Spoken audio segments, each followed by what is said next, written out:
do Senhor. Mais vale um dia nos seus átrios do que 1000 em qualquer outra parte. É melhor estar às portas da tua casa do que habitar nas tendas da impiedade. Levante uma das suas mãos aí agora. Pai, nós queremos render graças ao Senhor por toda boa dádiva, todo dom perfeito, tudo aquilo que o Senhor tem liberado como manifestação do teu favor, da tua graça, da tua misericórdia sobre nós. Nós erguemos as nossas mãos agora e levantamos as nossas vozes em adoração, em júbilo, em reconhecimento, Senhor, a tua glória, em reconhecimento da tua presença. Estamos aqui, viemos a esse lugar por causa do teu nome, por causa da tua presença, Senhor. Quando o Senhor está conosco, quando o Senhor se faz presente aonde nós estamos, reunidos em teu nome, nós sentimos a força do teu nome, o peso do teu nome, a unção do teu nome. Obrigada por essa noite, obrigada por esta abertura de conferência. Se estamos aqui é por causa do Senhor. Foi o Senhor que abriu essas portas. Essa igreja está aqui por causa da tua palavra. Cada um desses homens, cada uma dessas mulheres, cada uma destas famílias que tem chegado até essa cidade, que tem chegado até esta casa, tem vindo aqui por causa da tua presença, tem vindo aqui atraídos pela palavra do Senhor. É esta palavra que tem despedaçado julgos, é esta palavra que tem destruído cadeados e fortalezas da maldade. É por causa desta palavra que nos levantamos, mesmo quando estamos tristes. É por causa desta palavra que a depressão não vence. É por causa desta palavra que aonde há guerra, há também direção do teu Espírito. É por causa desta palavra que não ficamos perdidos neste país. É por causa desta palavra que a saudade não é maior do que a tua vontade. É por causa desta palavra.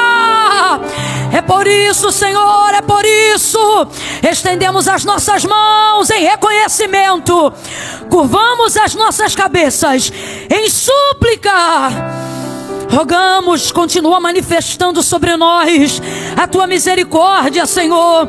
Continua falando conosco, porque quando o Senhor fala, a tempestade do nosso interior se acalma.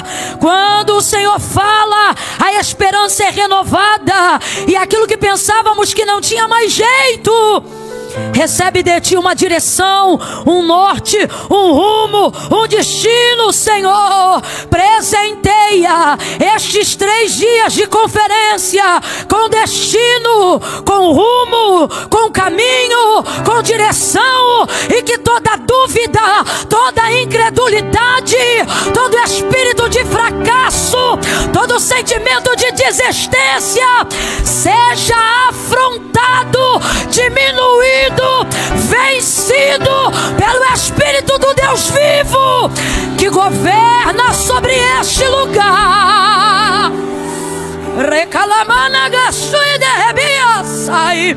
Renova a nossa esperança, como propõe o tema. Molda-nos como barro na tua mão.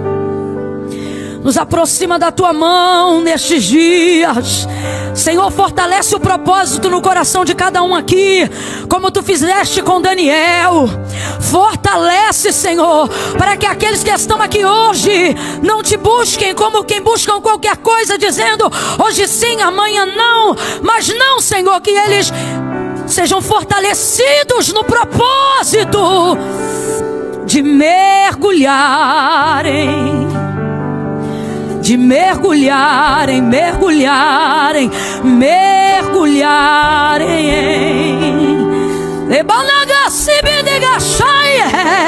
de mergulharem, mergulharem, mergulharem.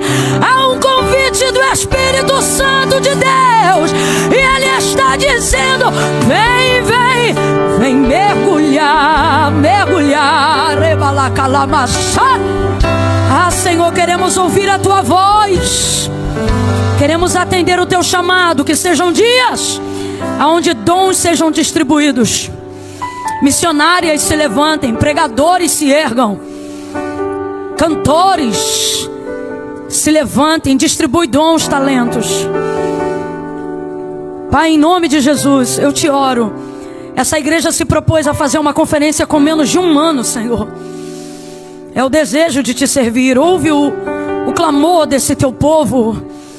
Veja a lenha que eles estão colocando em ordem no altar.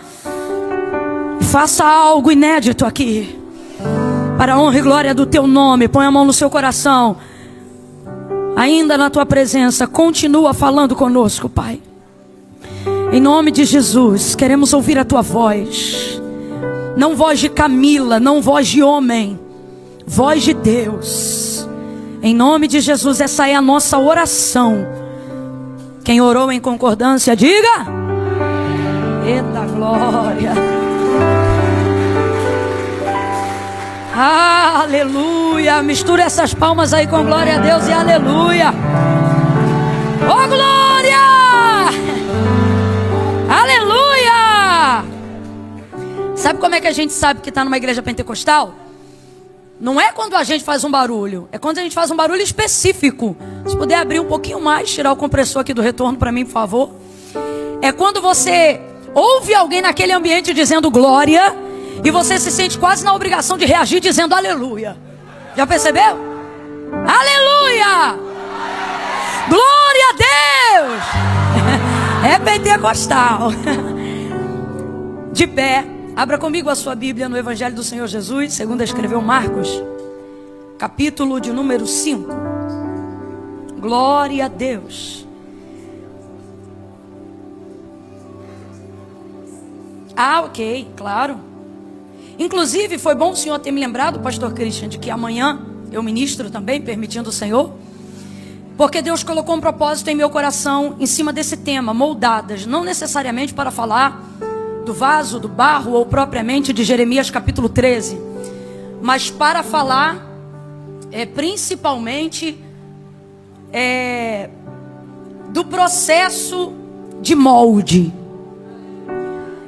E as mãos de Deus, como oleiro, trabalham nos moldando, utilizando um fator que às vezes é esmagador, chamado tempo. Então nesses 3 dias eu queria trabalhar com vocês essa perspectiva do Deus que age no tempo da nossa espera ou do nosso processo, porque todos nós estamos aqui subordinados a esse fator, né? O fator tempo. Todos, os que gostam de esperar, os que não gostam de esperar, os que sabem esperar, os que não sabem esperar, os esperançosos, os não esperançosos, os pacientes, os ansiosos, todos aqui estão subordinados, por que não dizer às vezes até humilhados, dentro do processo do tempo. Então, hoje nós começamos, eu queria que você encarasse isso como se fosse, de fato, o que é uma conferência, né? Onde vai ter continuidade. Então, amanhã eu te espero aqui, às 6 p.m.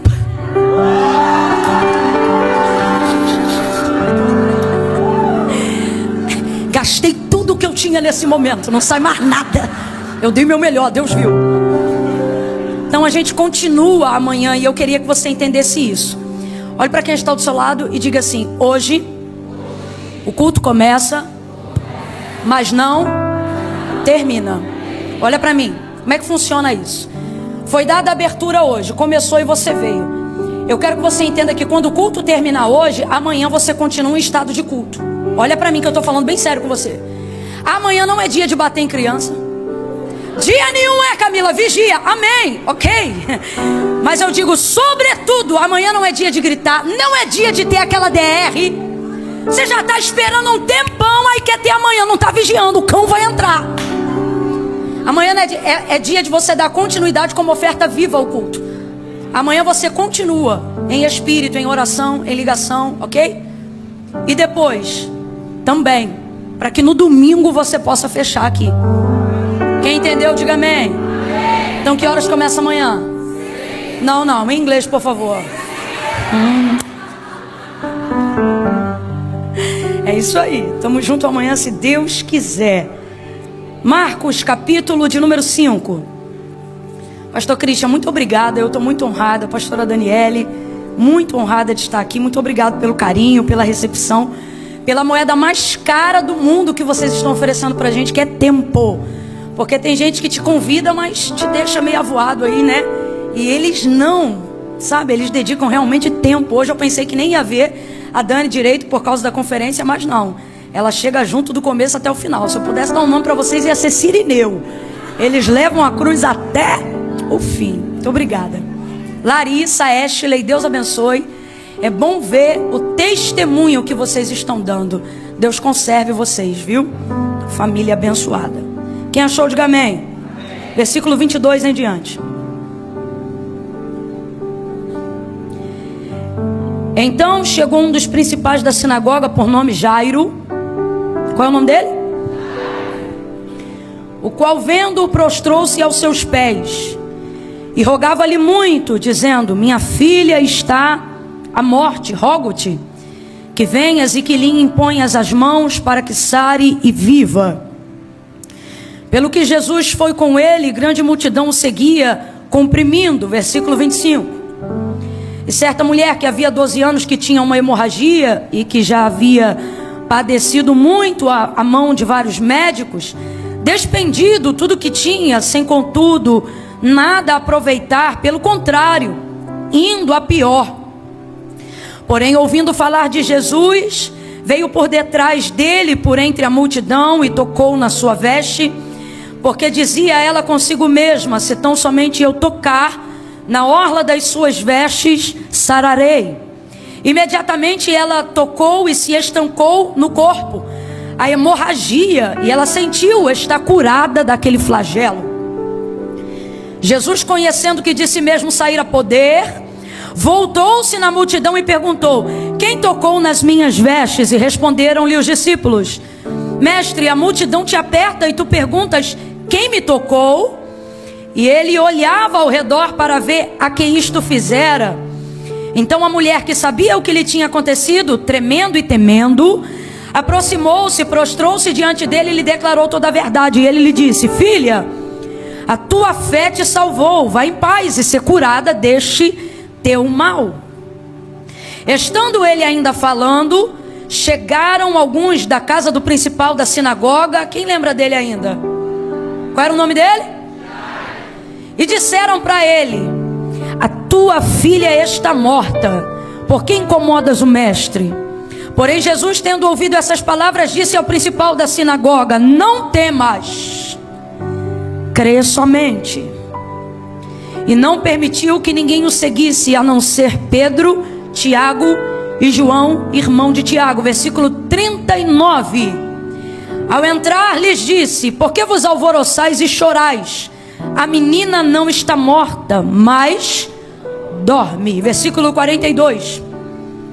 A menina, que tinha 12 anos, levantou-se e começou a andar, e todos se assombraram com grande espanto. Diga amém por essa palavra. Amém. Senta dando glória a Deus aí.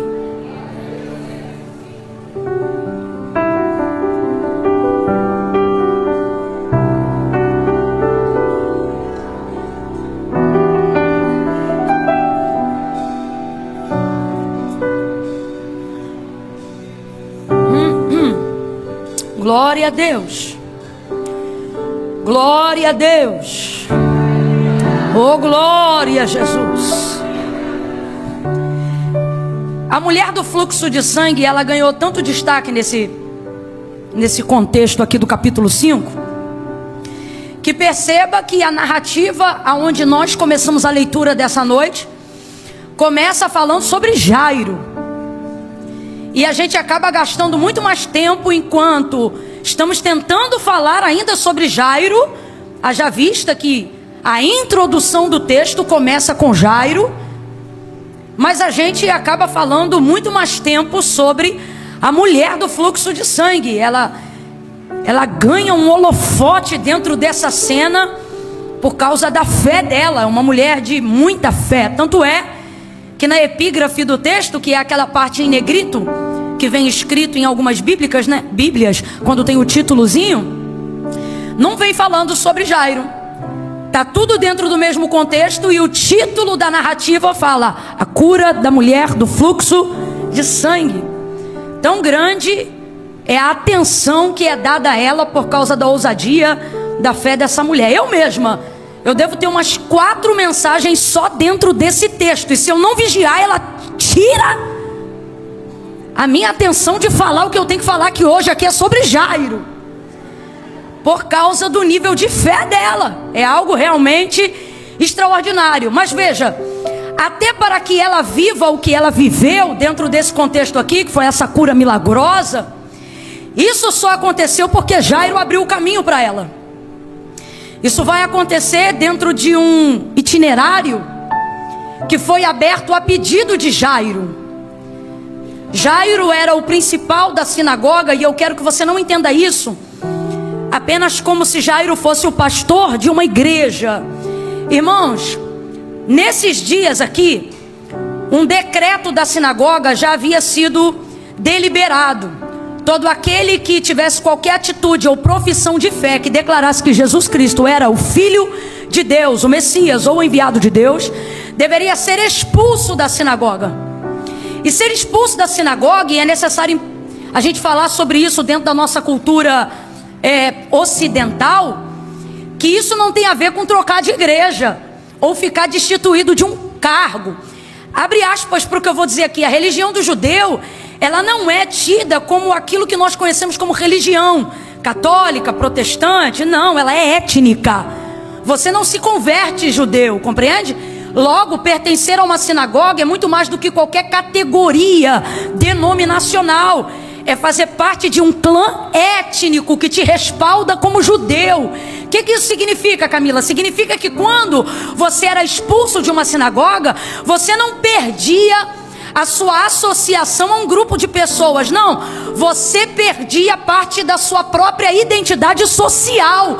Como assim, Camila? Vou te dar um exemplo bem rasgado que é para todo mundo entender. Vamos supor, você está lá na sinagoga, principalmente ele que é um principal, seria o que nós entendemos como um dirigente daquela sinagoga. Se você é expulso de uma sinagoga, você pode ter dinheiro que você não vai comprar mais. Seus contratos dentro daquela sociedade vão cair por terra.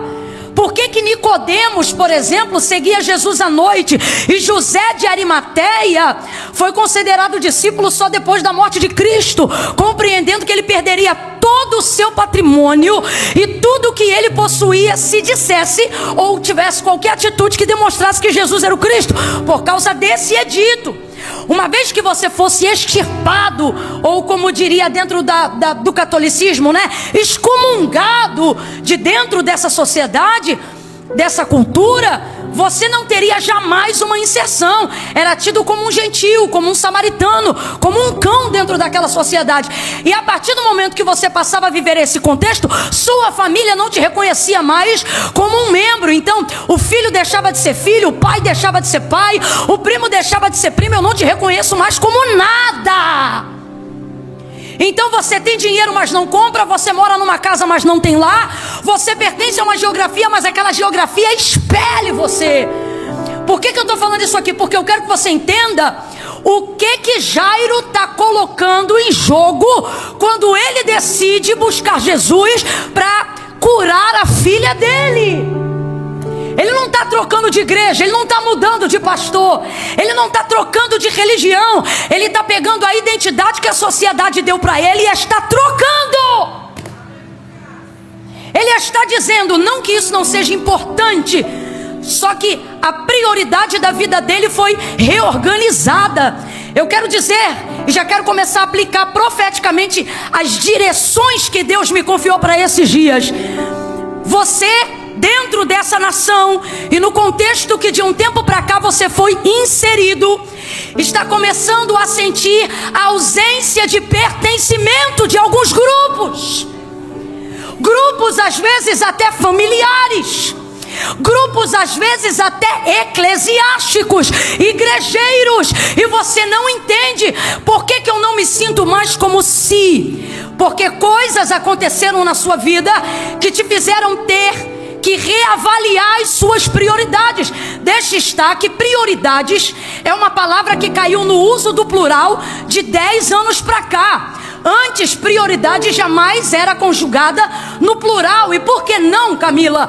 Porque prioridade estabelece o entendimento daquilo que não pode ser tirado nem acrescentado, mas que é único. Completa para mim, para eu ter certeza que você está me ouvindo bem. Prioridade diz respeito àquilo que é e aquilo que é primeiro. Logo, você não tem prioridades. Isso aí é uma junção comportamental de palavras que a gente aplicou para encaixar todos os nossos interesses numa plataforma só.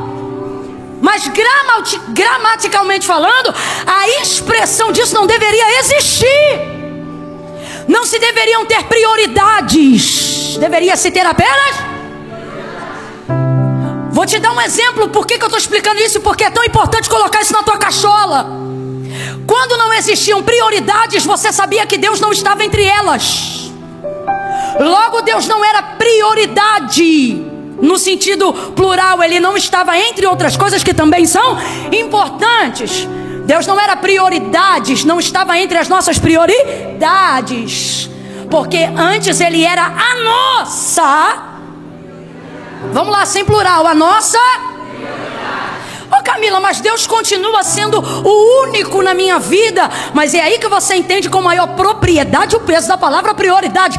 Deus é o único, Ele é o único. Eu sei que se você falhar, não vai ser por adoração a outro Deus. Aqui nessa noite até quem diga que está afastado ou se diz desviado. Mas eu sei que você não é desviado. Sabe como é que eu sei que tu não é desviado? Porque tem um monte de gente que quando afasta, busca muitas outras coisas. Você continua acreditando que somente Deus é único, somente Deus é verdadeiro, somente Ele é Senhor. Vai ouvindo aí? Então, depois de um tempo de relacionamento com Deus, você não negocia mais a exclusividade do lugar único de Deus. Só que hoje a pregação para nós que somos cristãos já não diz mais respeito a ter que pelejar para dizer o lugar que Deus deve estar como único, mas a ter que reciclar a nossa mente para ensinar que Deus não é apenas o único, mas Ele também quer ser o primeiro. Vamos falar rasgado que é para todo mundo entender? Se a gente não vigiar, e muitos de nós estamos sacudidos, sendo sacudidos pelo Senhor aqui nessa noite, porque uma das coisas que o Espírito Santo de Deus tem falado na nossa mente é o seguinte: eu não brigo mais para ser o único. Eu sei que eu sou o único na sua vida. Você não me adora, você não adora outro Deus nem no seu dia mau. Nem no seu dia mau. Nem no seu dia de maior desesperança você deixa de crer que Deus existe. Agora, por que sua vida espiritual não anda bem? Por que sua vida devocional não caminha bem? Não é porque Deus deixou de ser o único, é porque Deus deixou de ser o primeiro. É o WhatsApp. A primeira coisa que você faz quando acorda é pegar no telefone, porque normalmente o despertador já vem pelo telefone. Normalmente Deus é depois que você vai refogar o arroz. Deus é depois que você levou as crianças na escola. Deus é quando você tiver um tempo disponível. Deus é se sobrar um dia na semana. Vamos falar rasgado? Deus está dizendo: eu não preciso me impor como único. Eu sei que você não adora nenhum outro além de mim. Só que a questão de um tempo para cá não é mais sobre eu ser o único, é sobre eu voltar a ser o primeiro. O nível de renúncia de Jairo colocava tudo que era reputação, especulação e status em segundo plano. Aconteceu algo na vida dele. Quem ainda está comigo, diga amém. Aconteceu algo na vida dele, aconteceu algo na casa dele que fez com que a prioridade fosse Jesus.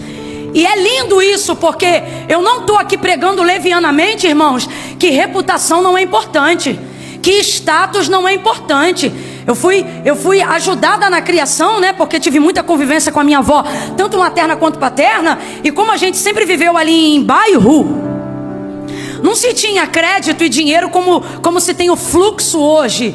Então muita coisa era comprada e colocada no caderno. E graças a Deus eu cresci dentro de uma família onde bastava você ter um nome para você chegar lá na venda, ou desculpa a expressão, mas era o termo que a gente usava na época, na barraca. E qualquer coisa que você comprava, aí o dono do estabelecimento dizia: bota no nome da dona fulana? Sim, é no nome da dona fulana. Minha avó acertava uma vez por mês, porque ela só acertava quando recebia o salário. Então durante aquele mês, o que precisasse, você ia retirando. Era só chegar lá e dar o nome da minha avó. Não significa que a gente tinha crédito para pegar tudo, mas se eu pegasse algo no nome da minha avó, mesmo que tenha sido que ela não mandou eu pegar, no final do mês ela pagava. Podia me dar uma surra depois, mas ela pagava, porque ela dizia assim. Eu cresci ouvindo minha avó dizer assim: ó, pobre não tem nada, tudo que o pobre tem é um nome. Honre seu nome, valorize o seu nome. Então eu não vou falar aqui levianamente: ah, não ligue para o que dizem de você, não ligue para o que pensam de você. Não, irmão, testemunho, crédito se constrói com reputação. Então isso é importante. Só que o que Deus está me mandando dizer aqui nessa noite, que vão acontecer ao longo dos anos coisas dentro da sua casa, aonde por maior que seja seu sonho, sua reputação, a vaidade do seu nome, a honra da sua casa, Deus está dizendo: se eu não for colocado lá, não veja, eu não estou fazendo uma ameaça, eu estou te dando uma direção clara. Deus está dizendo: acontecerão coisas na sua casa todas as vezes que você não entender que não basta eu ser o único, mas eu preciso ser o primeiro. Se eu não for o primeiro, eu vou mexer na tua casa para que você volte a entender que eu não estou junto com o plural, eu não estou junto com as demais coisas. Eu sou o Deus Todo-Poderoso. Eu não sou aquele que você recorre só na hora do desespero, mas se você se esquecer de quem eu sou, vão acontecer coisas na sua casa para te fazerem lembrar que não basta eu ser o único, eu quero voltar a ser o primeiro. Às vezes a gente acha que Deus vai se adequar a um lugar. Não, Deus está vendo que eu não posso, Deus está vendo que eu não tenho, Deus está vendo que eu não sou, Deus está vendo que eu estou ocupada, Deus está vendo que eu estou correndo atrás, Deus está vendo isso, Deus está vendo aquilo. E Deus está dizendo: estou vendo tudo e não concordo com nada. Buscar-me-eis e me achareis quando me buscardes de todo o coração. É mandamento: amarás o Senhor teu Deus com toda a tua força, com todo o teu entendimento. Jairo entrou numa situação aonde ele reconheceu que a vida da filha era mais importante do que os contratos que ele poderia perder por buscar Jesus pela vida dela. Deus sempre vai honrar um homem, Deus sempre vai honrar uma mulher, Deus sempre vai honrar um jovem que tem discernimento de prioridade. Olha isso. É importante a vida que ele tem? É importante o nome que ele construiu? É importante o cargo e o ofício que ele executa? É nobre? É também. Mas ele compreendeu que nenhuma dessas coisas poderia salvar a vida da filha dele. E quando a vida está em jogo, a vida não pode entrar em disputa. A vida precisa ser a escolha certa. Camila, eu não estou entendendo. Deus está falando abertamente: a escolha pela vida. Escolha pela vida. Escolha pela vida do teu casamento. Escolha pela vida dos teus filhos. Escolha pela tua vida espiritual. Priorize Deus.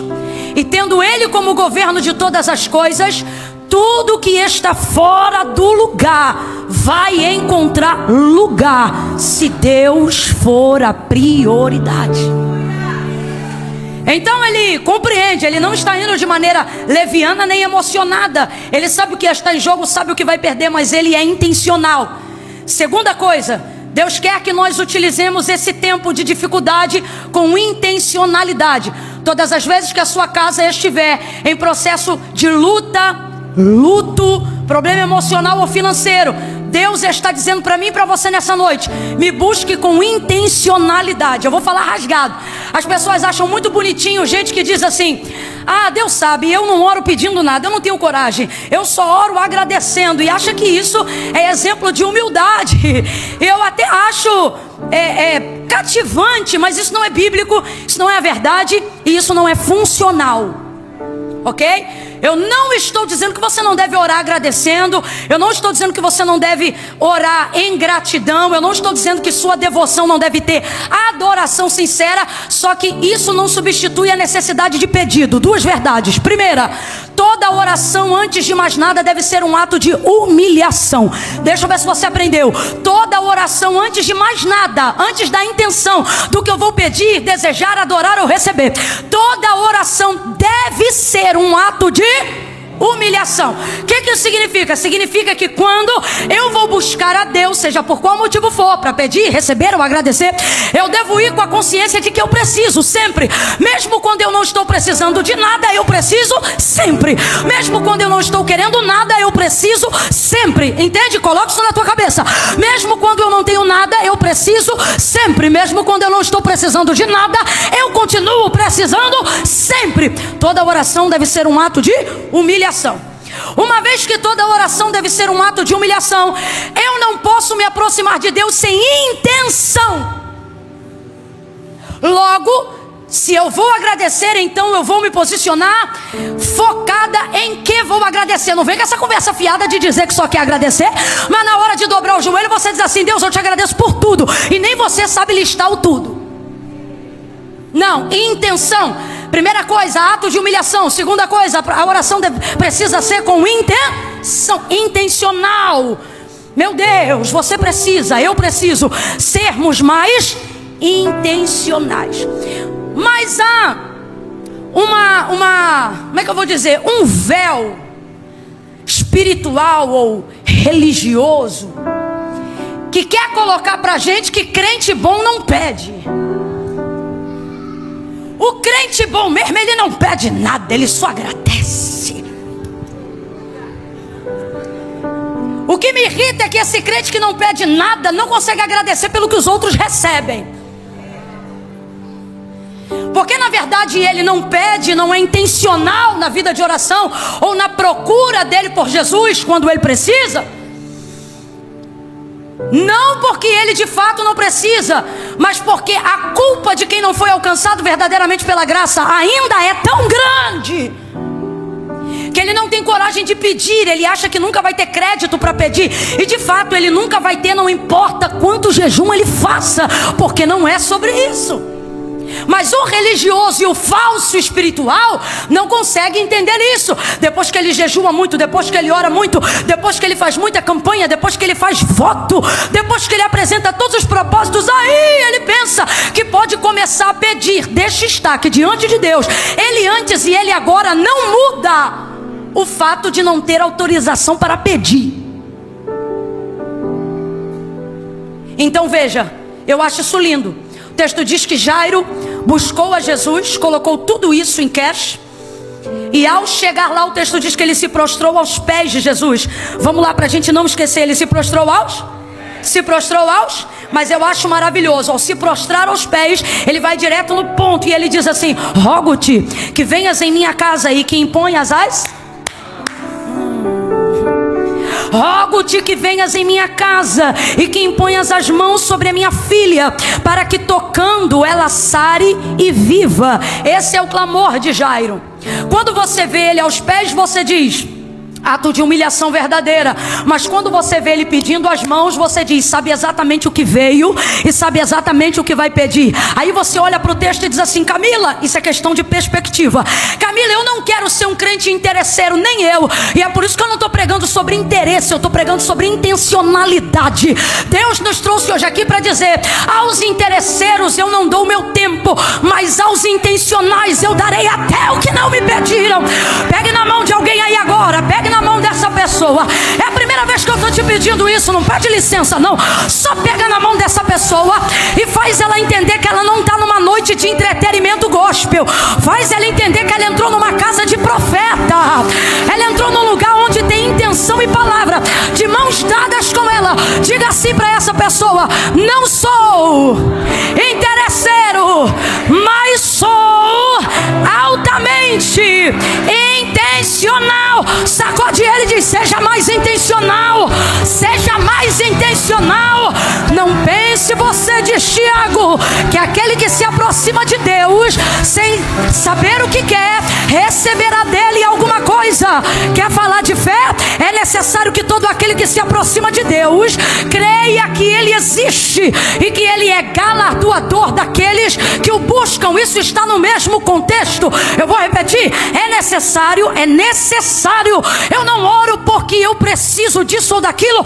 Eu oro porque a única maneira que eu conheço para falar com Deus e a única maneira de sobreviver neste mundo é falando com Deus. Gente, a nossa vida não muda quando a gente fala de Deus. A nossa vida muda quando a gente fala com Deus. É necessário que todo aquele que se aproxima de Deus creia que ele existe e que é galardoador. É galardoador daqueles que o buscam. Então assim, você tem que parar com isso. Eu vim falar abertamente porque pedi e não recebeis porque pedi. Um outro texto que se aplica muito a isso é: errais porque não conheceis as escrituras e nem o poder que há nelas. Quando você ora a palavra, Deus não tem outra alternativa a não ser te responder, porque Ele vela para cumprir com a sua. Quando você aprende isso, você não ora sentimento nunca mais. Você só ora dizendo assim, ó: tem dia que eu chego na presença de Deus, tem dia que eu estou mais ousada, não sei, parece que o sangue carmesim está mais grosso. E eu digo assim: Senhor, hoje eu não vim te pedir nada de mim, eu só vim pedir o que tu disseste que faria. E tu disseste. Aí eu começo a falar as coisas que ele disse. E na minha cabeça parece que eu vejo Deus dizendo: não estava merecendo não, mas como eu disse. Que é galardoador daqueles que o buscam, é o texto que eu repeti aqui para vocês. O que isso significa? Que o próprio Deus tem expectativa de que você chegue desejando, esperando. Ah não, Camila, com todo respeito, tá? Filosoficamente é lindo, mas não é teológico a frase: eu não adoro Deus pelo que Ele faz, eu adoro Deus pelo que Ele é. Lindo, licença poética, vou cantar até morrer, não me perturba, ok? Isso é um assunto resolvido. Agora, vamos para a palavra? O Senhor disse assim no livro do Deuteronômio, último capítulo. Deus falou assim para Moisés: compõe uma canção que conte sobre os feitos de tudo que eu realizei neste deserto, desde o dia em que eu vos livrei da casa da servidão, ou seja, do Egito, até o dia que eu os introduzi na terra que jurei aos seus pais que lhes daria. Fala tudo, Moisés. Fala que eu fui coluna de fogo durante a noite, nuvem de glória ao redor do arraial durante o dia. Fala que eu fiz maná descer do céu, água sair da rocha. Fala que eu fui o vento que soprava no oriente enquanto o povo dormia. Fala que eu fui a palavra no cajado que abriu o mar diante do povo enquanto marchava. Fala que eu sou aquele que tirei azeite da dura pernedeira. Fala que eu sou aquele que vou introduzir eles numa terra que mana leite e mel. Eita, e Deus foi falando: fala tudo, Moisés.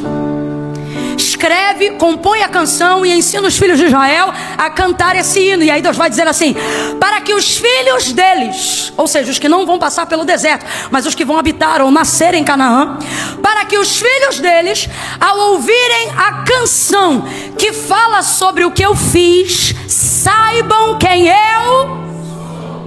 Então você só passa a conhecer quem Deus é quando passa a se relacionar com aquilo que Ele faz.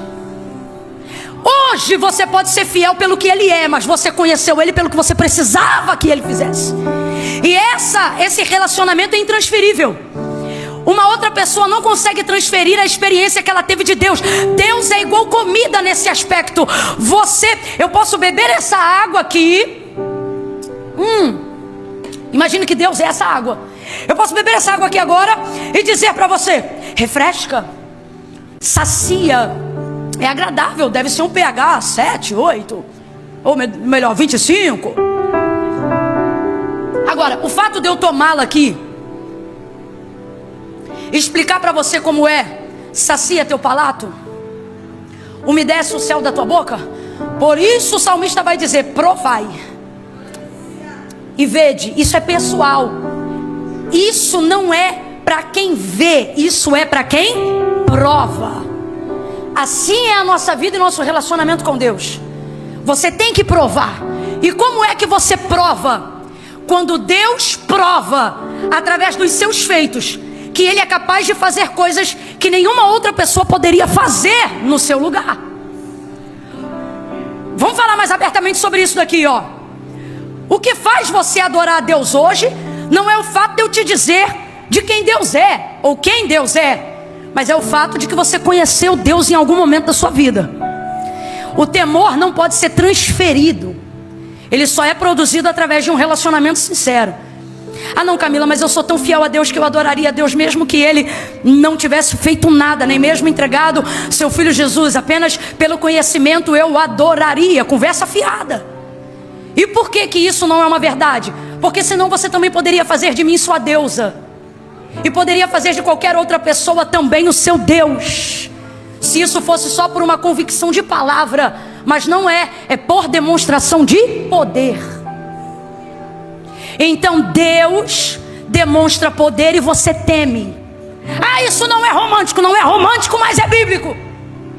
Com todo respeito, filhão, você não adora a Deus só porque Ele é bom. Você adora a Deus porque Ele é poderoso, e por isso você o serve. O que você acha que faz uma mulher que a vida inteira foi tida como amante dentro de um relacionamento e de repente desvencilhar-se daquele que era o sustentador da sua vida por amor a Jesus? Como fazem tantas mulheres ao conhecer Deus, ao ponto de que aqueles que outrora usufruíam de intimidade com elas dizem: você vai me deixar por causa de igreja? Porque eles não conseguem entender que é por causa de Jesus, o amor arrebatador, o salvador, o remidor de sua alma. O que é que faz um homem parar de aceitar um suborno que em tese aumentaria o patrimônio dele aqui na terra por pura fidelidade a um Deus invisível? Uma experiência real com o poder de Deus é o que faz você renunciar a amores, é o que faz você renunciar a dinheiro, é o que faz você renunciar a qualquer coisa falsa, mentirosa, pecaminosa e errada. Não é o fato só de saber quem Deus é, mas é ter experimentado algo que Ele tenha feito. Quando você bota isso na balança, você diz: Ele dá conta de ser o meu Deus. É exatamente dessa maneira. Jairo entendeu que a identidade social não dava conta de levantar sua filha, que o senso de pertencimento de grupo não seria o suficiente para fazer ele superar o trauma da perda de uma filha. Mas ele entendeu que na balança da renúncia, se Jesus pudesse oferecer cura, Jairo poderia oferecer renúncia.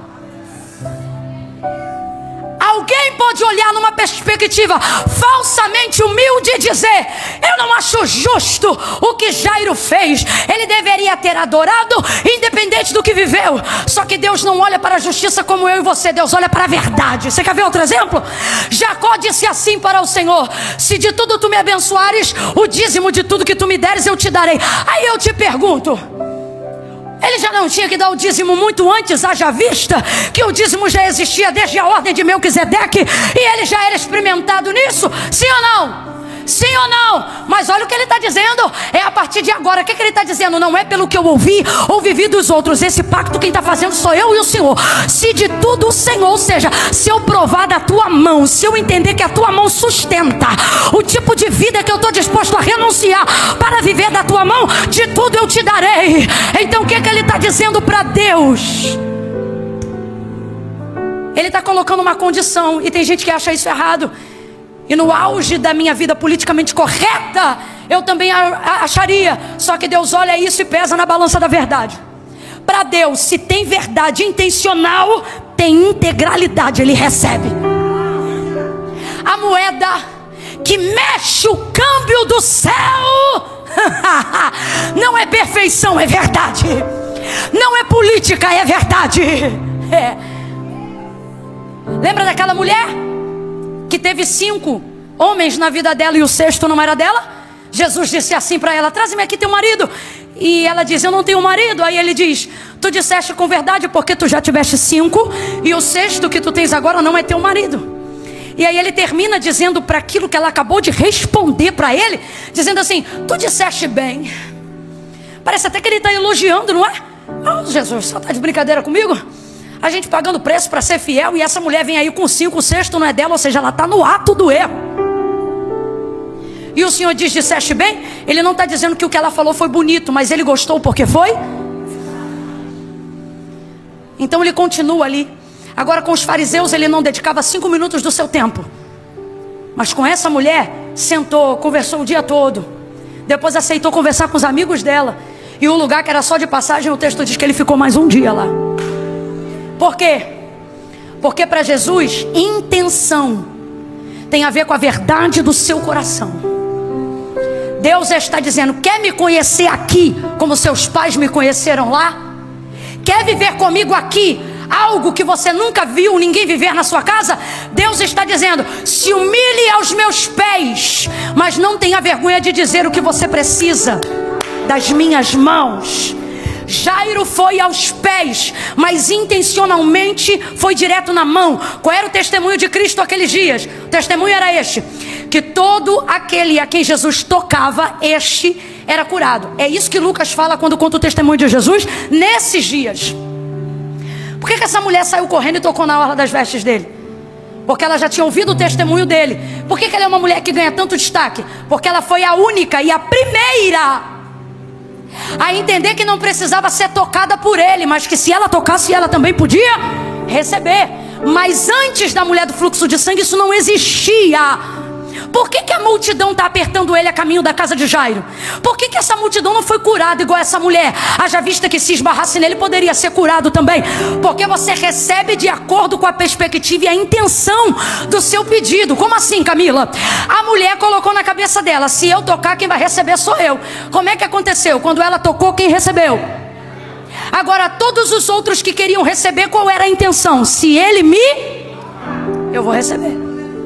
Por isso a multidão aperta, porque o testemunho, de acordo com o relato de Lucas, era esse. E a todos quanto ele tocava, estes eram curados. Estes quem, gente? Os que ele tocava. Então qual era a mentalidade da galera? Eu só posso ser curado se por ele eu for tocado. Por que Jairo diz assim, rogo-te que entres em minha casa e que impõe a mão sobre a minha filha? Porque o testemunho dele que ele ouviu é o testemunho que Jesus tinha na região. Se ele tocar, é curado. Se ele tocar, ressuscita. Rapaz, ele tocou no esquife, aonde trazia o filho morto da viúva de Naim. Imagina isso chegando no ouvido de quem está ouvindo. Como é que é? Rapaz, o homem é tão poderoso que ele toca numa coisa imaterial. Ou melhor, material. E aquilo, ele passa a vida para o esquife e o esquife passa a vida para o menino. Então você imagina, é só ele tocar. Qual é o pensamento dessa multidão aqui? É só ele? Se ele tocar, a lepra vai embora. Se ele tocar, a paralisia some. Se ele tocar, a cegueira desaparece. Se ele tocar, então tá todo mundo apertando. Tá todo mundo apertando. Pra quê? Pra ele tocar. Toca. Por que ela recebeu na frente de todo mundo? Porque ela não podia ser por ele. Jesus nunca quebrou a lei. Nunca, Camila, nunca. Ué, mas ele curava no sábado. A lei tinha uma lei do sábado. E a lei do sábado regia que a vida era maior do que a lei. Tanto é que se você tivesse um boi e ele ficasse atolado no pasto, você podia ir lá e tirar o boi, porque a vida é maior do que a lei. Então boi valia dinheiro, ovelha valia dinheiro. Então ninguém deixava o bicho se perder porque era sábado. Mas quando Jesus curava os outros no sábado, aí a cambada de fariseu dizia, quebrou a lei. Por que quebrou a lei? Porque curou no sábado. Por isso que na sinagoga, quando Jesus cura a mulher encurvada, ele vai gritar para os homens que estavam ali, dizendo, hipócritas, se fosse uma ovelha, estou falando rasgado, se fosse uma ovelha vocês tiravam, se fosse um boi vocês tiravam. Agora não pode o Filho do Homem libertar essa mulher que há mais de 18 anos estava oprimida por Satanás. Jesus nunca quebrou a lei. Essa mulher sabia, se depender dele me tocar para eu ser curada, eu não vou ser curada. Mas se tão somente eu. Aí eu não aguento, o carioca que mora em mim vem com força. Esquece. Por que, Camila? A situação dela era a pior de todo mundo. Quando Deus quer inaugurar um método novo através de você, Ele te deixa numa situação mais difícil que a de todos os outros. Porque haverá uma brecha que só pode ser vista por quem está exatamente na posição complicada que você está hoje. Mas eu não vou falar dela, vou falar dele. Ela me irrita, ela vem, ela toma. Ela é muito terrível. Então veja, Jairo compreende. Se tocar, então ele tem que ir lá em casa, porque ele tem que... Lembra do centurião? Jesus disse: eu vou na sua casa. Ele disse: não, sou um homem sujeito à autoridade. Eu digo a um vai e ele vai, digo a outro vem e ele vem. Eu sei, eu reconheço a autoridade. Se tu liberar uma, vai acontecer. Jesus disse: nem em Israel eu vi tamanha fé. Então veja, intenção. Grite comigo essa palavra e diga intenção. Quando alguém diz aumente a tua fé, Deus está dizendo aumente a intenção. Pare de falsa modéstia. Não diga que quer ser próspero se você quer enriquecer. Diga: Deus, eu quero enriquecer. Não diga que você quer morar em qualquer lugar só porque você está procurando abrigo, porque abrigo até o governo dá. Se você está falando com Deus, diga: Deus, eu quero uma casa. E se souber o bairro, diga o nome da rua. Chega de falsa modéstia. Chega de falsa humildade. Deus está dizendo: eu trabalho com a tua intenção. Fale a verdade. É melhor Deus te confrontar por um erro ou por um pedido que não deveria ter sido feito, e nisto você vai conhecer qual é a vontade de Deus para a sua vida, do que você seguir fazendo orações repetidas porque ouviu outras pessoas orando assim. Esse aqui foi nos pés, mandou a real e chegou pedindo a mão. Deus está dizendo para a gente: fala a verdade. Se você estiver nos pés, eu te ofereço minhas mãos. Se vier procurando a mão, mas se vier humilhando-se aos pés, a mão é sua. O Senhor está dizendo para alguém: chegue aos pés e você vai ter as mãos. Rogo-te que vais em minha casa e põe a mão sobre a minha filha para que ela sare viva. Qual é a fé dele? Qual é a fé dele? A fé dele é o seguinte: minha filha só pode ser curada se Jesus for lá e colocar. Aí Jesus vai negociar isso? Vai dizer: não, você tem que crer como centurião. Não, você tem que ter a fé da mulher do fluxo de sangue. Eu acho isso lindo no reino de Deus. O que? Equidade. Jesus trabalha de acordo com a sua fé. Se você diz assim, ó, é ainda esse ano, e não diz a data, é ainda esse ano. Mas se você disser assim, é esse mês, o reino espiritual se move para este mês. Ele diz que vai, ele vai. Ele sai dali e começa a caminhar. Jairo vai dar o endereço, Jairo vai dar o caminho. E é nessa caminhada que isso tudo vai acontecer, que a multidão aperta, que a mulher do fluxo de sangue recebe. E eu já caminho para o final nesse contexto aqui. Vamos pular essa mulher e vamos direto para Jairo. O que acontece? Enquanto Jairo está levando Jesus para a casa dele, a mulher pega esse caminho, toca na orla das vestes de Jesus e imediatamente ela é. Enquanto Jesus para a caminhada para saber quem foi que tocou nele, o tempo está rolando ali. E Jairo está dentro desse tempo, subordinado ao tempo de Jesus. Jesus já aceitou ir para a casa dele. Isso deveria tranquilizá-lo. Isso deve te tranquilizar. Olhe para cá. Não a chegada de Jesus aonde ele disse que chegaria, mas o fato de dizer que ele vai com você até lá, mesmo que ele ainda não tenha chegado. Olhe para mim. Isso deve te tranquilizar. Olhe para mim. Não fique ansioso, desesperada com o fato de você ainda não ter visto Deus cumprir aquilo que ele falou. A garantia de Jesus é a sua palavra. O que isso significa? Significa que a palavra dele e ele são a mesma coisa. Então quando ele te dá a palavra dele, mesmo que ele ainda não tenha operado materialmente aquilo que ele falou, você já está garantido pela palavra. Logo você não precisa esperar ele fazer para celebrar, não precisa esperar ele fazer para acreditar. Só o fato de saber que ele está caminhando para cumprir, isso já deve lhe garantir paz no caminho. Eu vou falar de um jeito que você vai entender. É como se Deus tivesse dito: tá, eu vou lá. Se tem WhatsApp, era só ele mandar um zap na hora para a mulher e falar: mulher, fica tranquila. Ele aceitou. ele está indo para a nossa casa. E ela certamente ouviria no acelerado: mulher, ele aceitou, ele está indo para a nossa casa. E isso é a garantia, ok? Isso é a garantia. Só que no caminho, completa aí pra gente encerrar junto, no? Bora, no? A mulher do fluxo de sangue vai tomar o tempo do milagre de Jairo. Então aquilo que era emergência virou socorro urgente.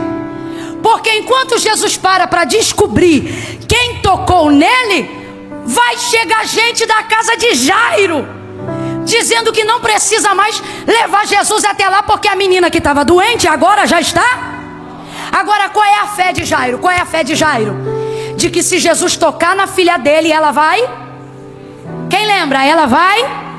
Deixa eu ver se você está lembrando mesmo, está meio confuso as vozes. Ela vai viver ou ser curada?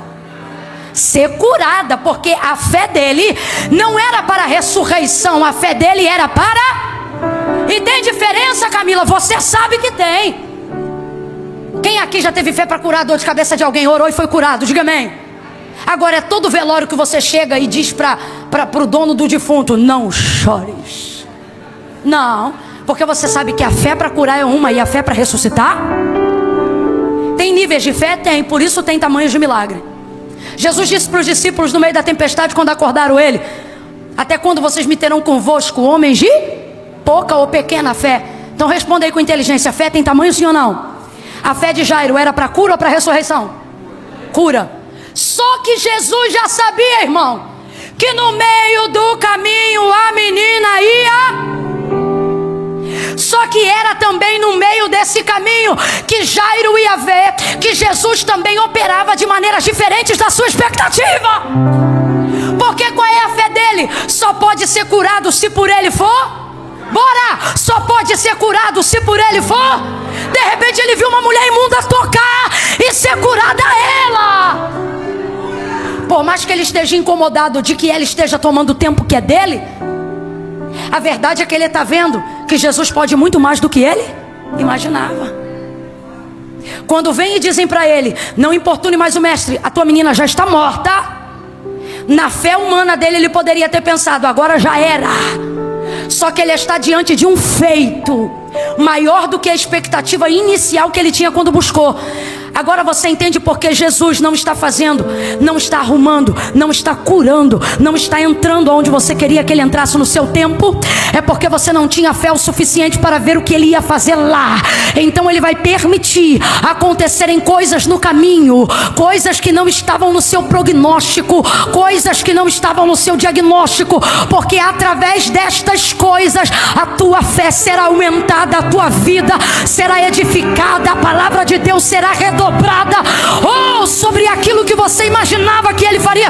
Eu estou sentindo a graça de Deus aqui. Ele está dizendo: eu não estou te castigando, eu estou te preparando para algo maior, algo que em 2023 você ainda não estava pronto, algo que em 2024 você ainda não estava pronto, mas diante do que eu vou permitir acontecer no caminho, aquilo que você chamou de atraso, aquilo que você chamou de erro, aquilo que você chamou de confusão, era minha mão aumentando a tua intenção, aumentando a tua expectativa, te mostrando que quando você sustenta o que você trouxe, eu coloco por cima disso o que você não tinha. Deus vai usar a tua fé inicial como base para dobrar o tipo de fé que você precisa para chegar no lugar que você precisa. Deus está dizendo: sustenta o que você tem, eu vou trabalhar com o que você... Mas não vai ficar só nisso. Eu vou te dar o que você não tem, se você aguentar manter o que você... Como é que eu mantenho o que eu tenho, Camila? Do mesmo jeito que Jairo manteve. Como é que ele manteve? Ah, gente, de um jeito duro de se manter. E desde ontem essa palavra gritou no meu coração quando eu estava no culto aqui.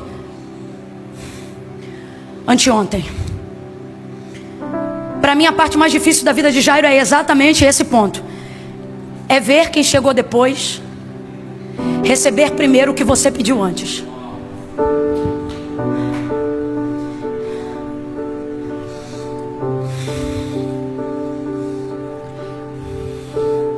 Se eu não pregasse nada do que eu preguei e eu pregasse só isso, eu sei que eu entreguei uma profecia hoje aqui. Porque Deus falou isso comigo acerca de vocês como igreja. E agora eu não falo como pregadora, mas como profetisa do Eterno, enviada a este lugar. Se vocês suportarem, com o coração limpo, sem murmuração na boca,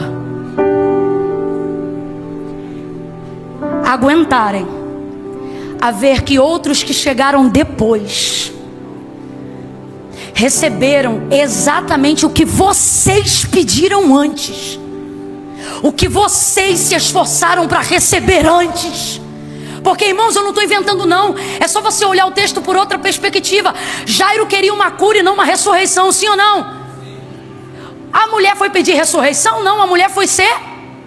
Ela tocou em Jesus e recebeu primeiro o que ele tinha pedido antes. Ela recebeu a cura. Agora se liga, enquanto ela recebe cura, que era o que ele pediu primeiro, por Jesus curar ela e dobrar o tempo no caminho, a casa dele se agrava.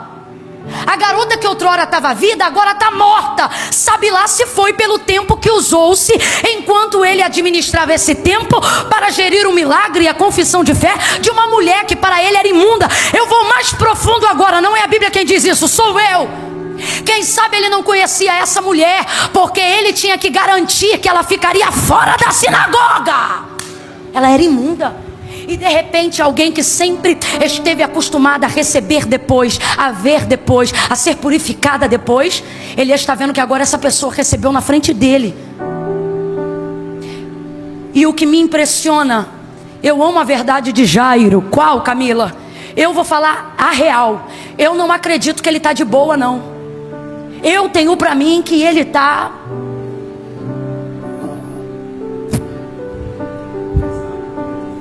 angustiado, pesado, não está com o coração bom não. Nessa hora o coração fica meio peludo. Só que ele não fala nada. Nessa hora vem a notícia ruim da casa e ele não fala. Olha para mim, se você não tiver fé para profetizar no que acredita, se você conseguir se manter calado já ajuda. Lembra de Zacarias? O anjo deixou ele mudo. Alguém pode pensar que isso é castigo, mas foi proteção. O que ele está dizendo? Nem sempre você vai ter fé para cooperar, mas se você aguentar calar, isso já ajuda. E eu estou sentindo a graça de Deus tão grande aqui. Deus está dizendo, vai ver, você não se vê o profeta que queria ser. Você ainda não se vê a mulher de fé que você queria ser. Você não consegue olhar para aquela luta e liberar uma palavra de fé. Deus está dizendo, eu entendo o teu momento. Só fecha a boca, porque se você não falar besteira, isso vai manter o caminho do milagre aberto. Fecha a boca. Ele ficou calado. Quando ele ficou calado, Jesus responde. Agora eu quero que você entenda, Jesus não responde os que trouxeram a notícia ruim. Jesus responde a Jairo. Ele diz assim, quando vê que trouxeram a notícia de que a filha morreu, ele diz assim, Jairo, não temas, crê somente.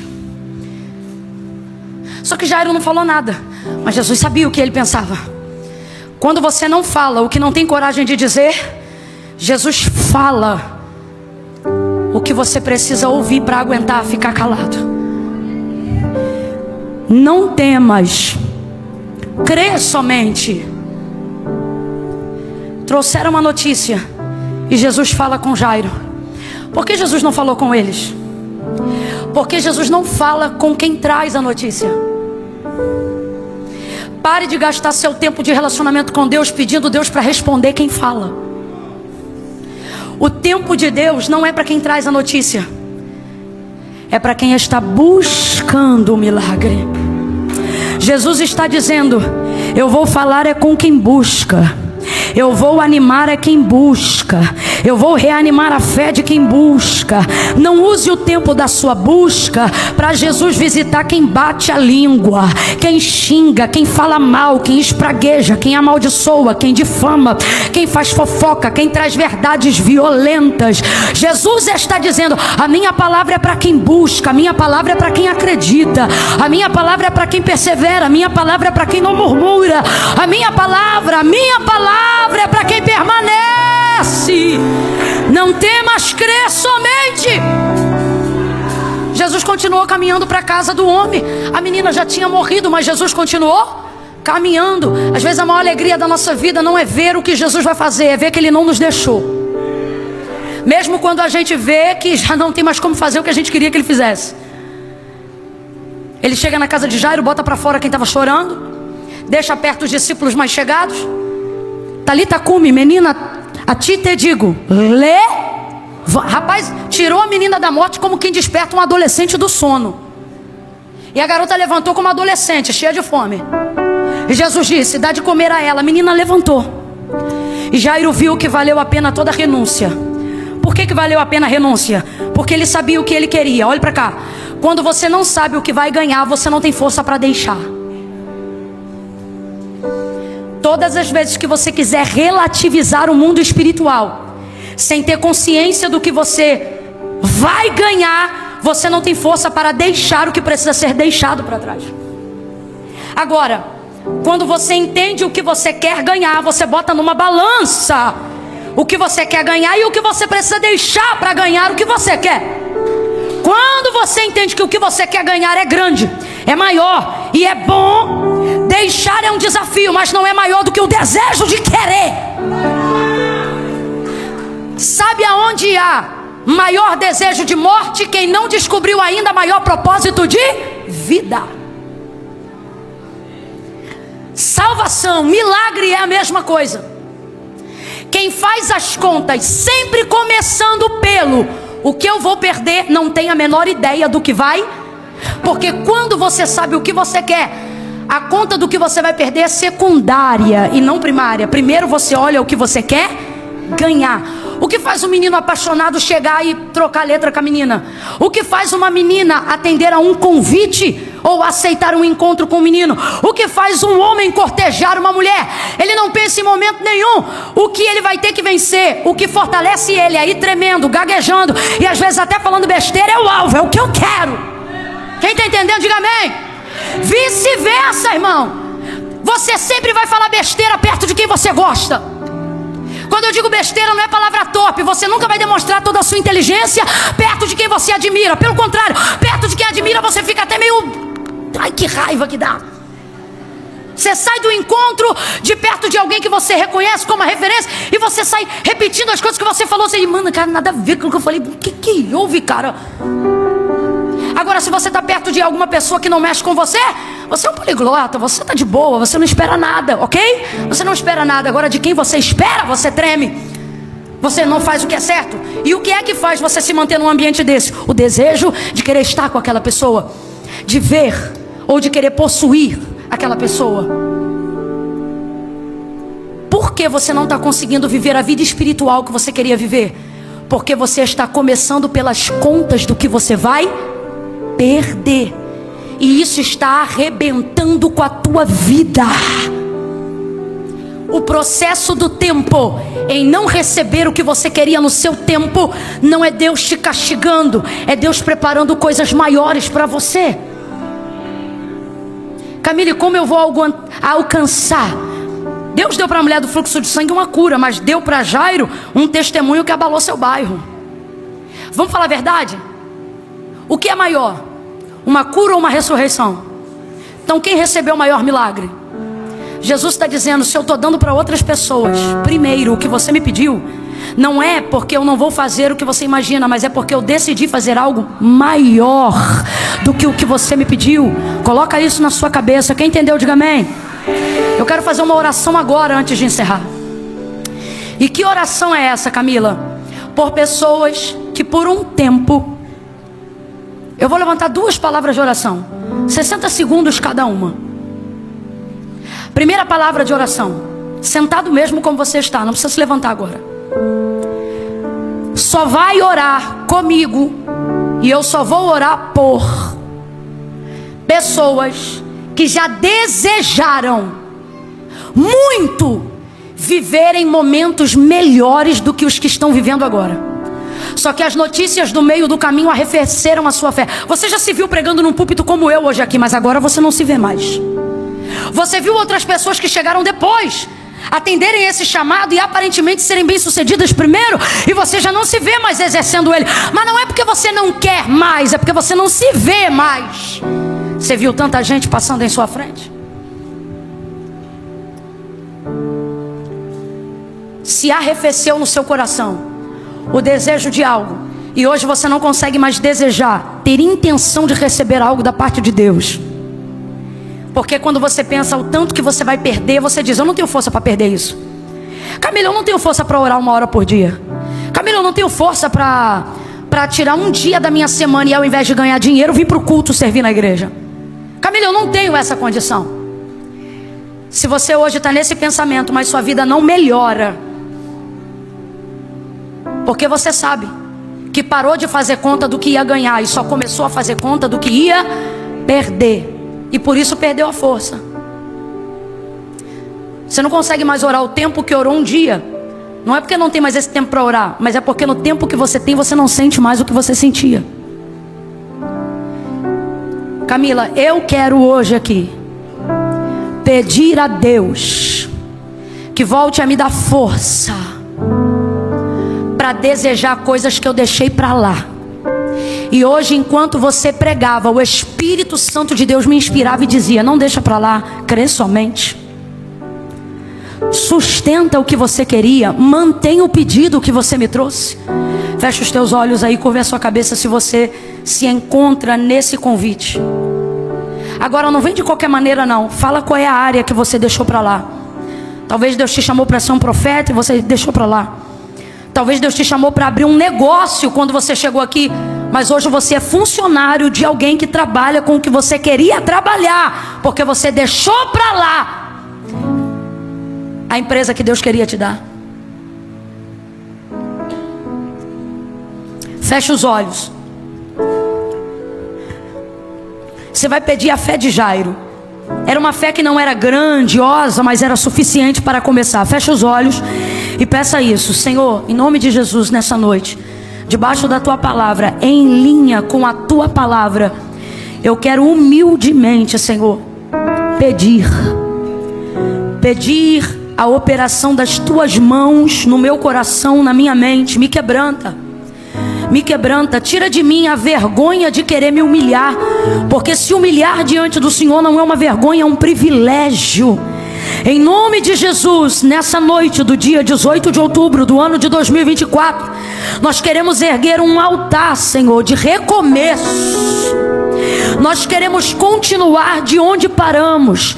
E aquela área da nossa vida, aquele casamento prometido, aquele relacionamento prometido, aquele green card prometido, aquela cidadania prometida, aquela empresa prometida, aquela área da minha vida que eu tinha fé, que eu tinha intenção, que eu tinha desejo, mas por ver outros conseguindo, em vez de edificar a minha fé, eu me perdi. E nesta noite eu te peço perdão e eu quero te pedir: não me deixa deixar para lá. Traz de volta a esperança perdida, traz de volta aquela fé rudimentar, aquela fé que não é um palácio, mas é um alicerce, aquela fé que não é uma parede, mas é um alicerce, aquela fé que ainda não é um muro, mas é um alicerce que sustenta tudo que tu queres acrescentar nessa jornada. Pai, em nome de Jesus, essa é a nossa oração.